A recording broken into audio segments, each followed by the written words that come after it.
welcome back to the second hour of our program as I try to get my IFB working here. On the line with us is our buddy Phil Ittner, the veteran American war correspondent based in Kyiv, Ukraine.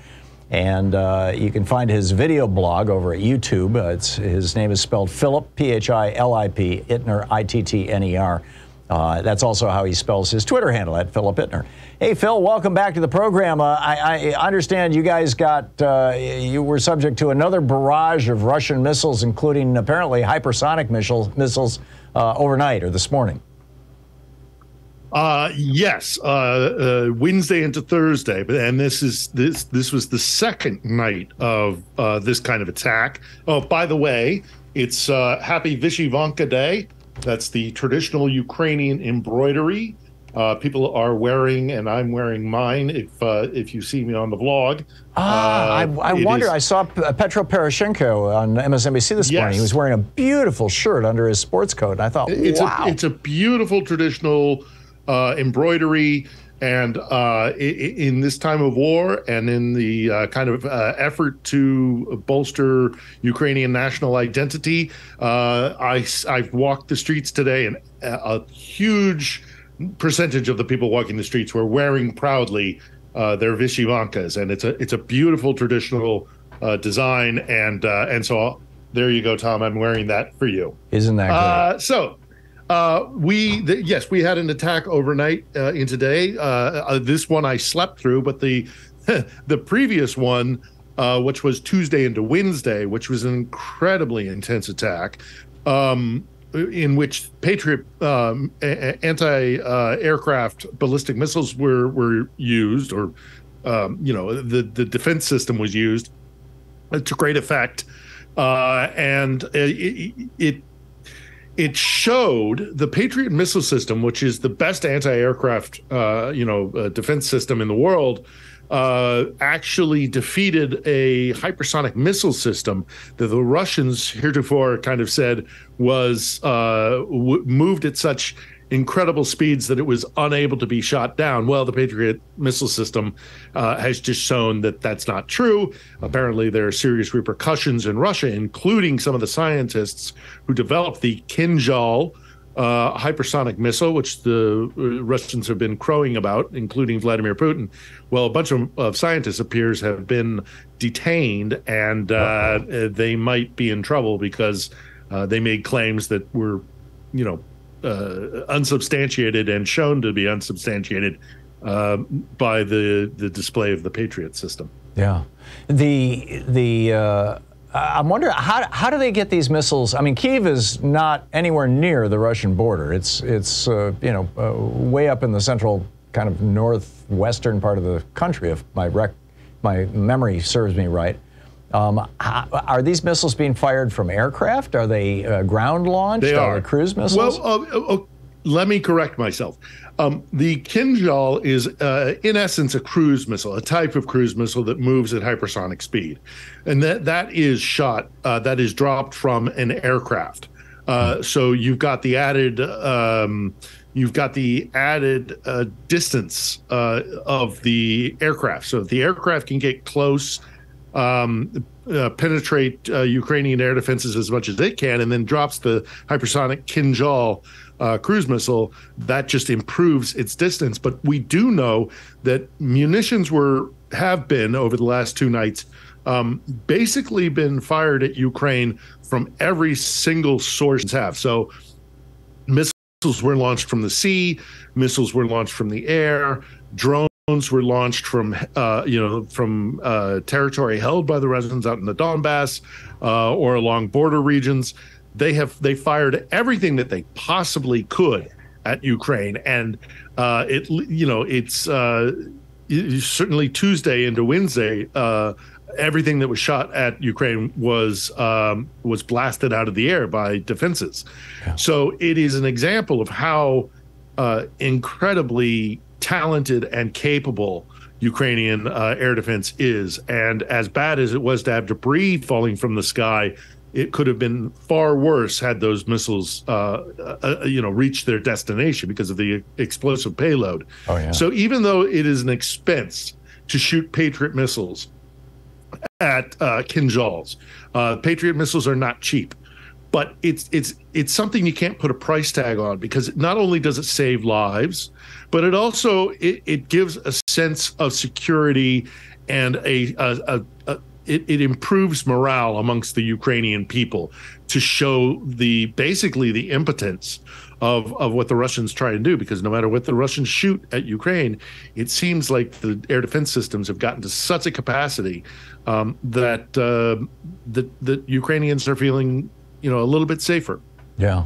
What's I don't recall if it was a conversation I had with you a week or two ago or with somebody else, or if I just read it, but I had heard that the guy who runs Belarus, the next country over to the north of Ukraine that is now heavily aligned with Russia, had vanished or had not been seen publicly for quite some time. And there was some concern that at one point, the Belarusian or Belarusian territory was, being used as a staging ground for the invasion of Ukraine. At other points, we had heard that is his name Lukashenko? Am I remembering right? Lukashenko, Alexander Lukashenko. He's a terrible guy. He's often commonly referred to as the last dictator in Europe. Mm-hmm. He has brutally put down opposition marches and protests. He has locked up his opponents, his political opponents. He has killed political opponents. He has used draconian police tactics to put down marches and things like that. It's a police state. It's a dictatorship in the old Soviet style, and he's a man who has a lot of blood on his hands. He went to the May 9th Victory Day parade in Moscow, and he didn't look good. People noted that he had a bandage on his hand. Speculation is that it was to cover a bruise from maybe a drip or something that was that he was taking, like he's on chemotherapy or something, or some other, maybe he's he's malnourished, or maybe he's any number of things. You get a drip if if you're dehydrated. You get a drip if you come out of an operation. Right. So we can't jump to chemo, but he doesn't look good. He looked puffy. He left early from the May 9th Victory Day parade, which was a catastrophe, and we talked about that last week. And then he returned home to Minsk earlier than expected.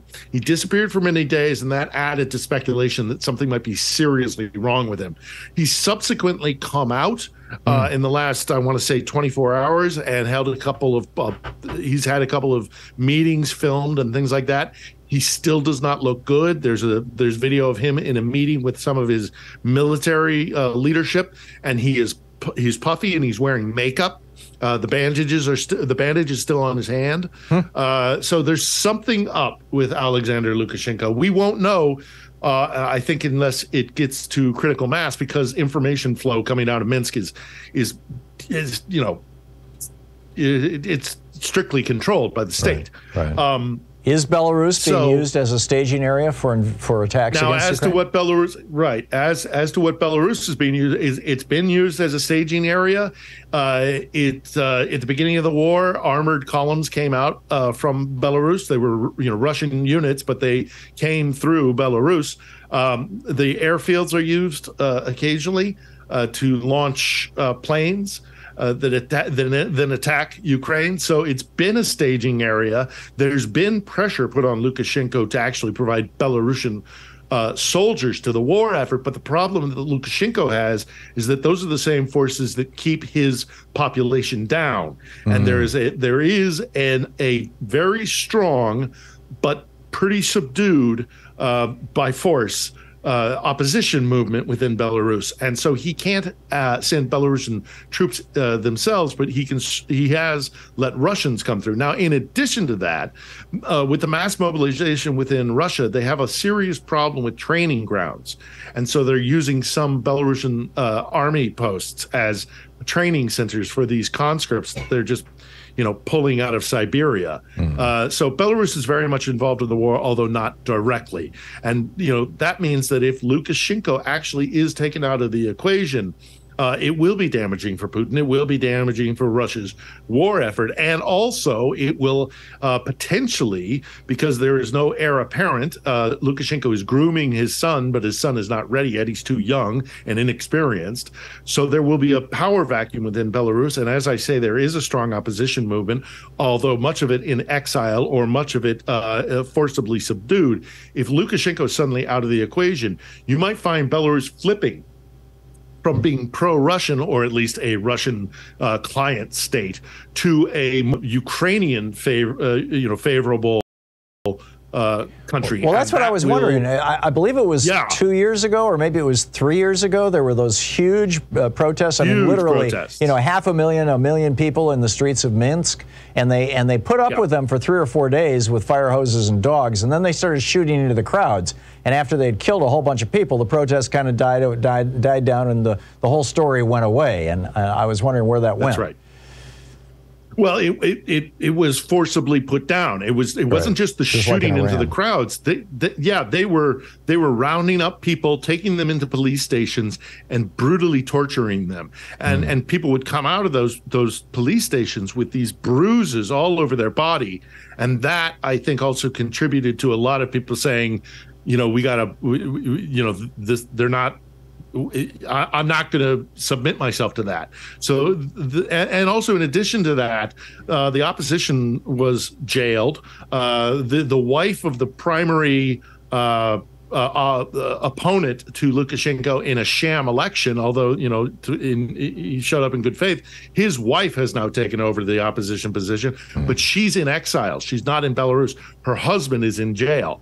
It's an ugly situation in Belarus, but the bigger picture with what is happening there is if Lukashenko suddenly disappears, and if there is unless Russia finds a puppet to replace him with, there's a very good chance that a free Ukrainian movement will come into power in Minsk, and that will change the power dynamic in the war. So it's a very there you go. Phil Ittner, check out his video blog over at YouTube. Too.